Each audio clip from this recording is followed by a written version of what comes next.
Berseragam tahanan Polsek Sako FR warga Jalan Lebak Murni Sako dilakukan pemeriksaan atas perbuatannya dalam kasus penjambretan terhadap korban Desita Erviani di Simpang Dogan tanggal 21 Maret lalu.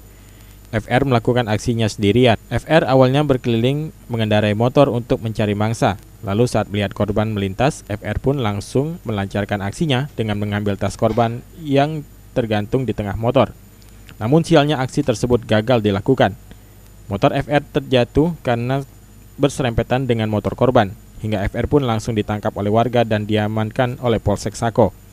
FR ternyata bukan baru satu kali melakukan aksi penjambretan. Dari pengakuannya, ia sudah 8 kali melakukan aksinya di kawasan Sako.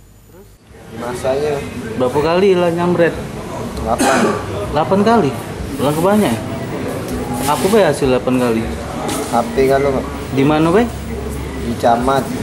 Daerah Sako kalau? Iya. Iya.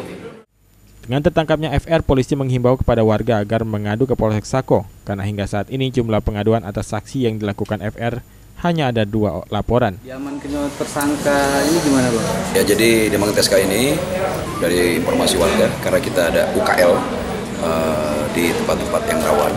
Pada saat diinformasikan warga langsung diamankan oleh anggota. Ternyata tersangka ini adalah tersangka jambret.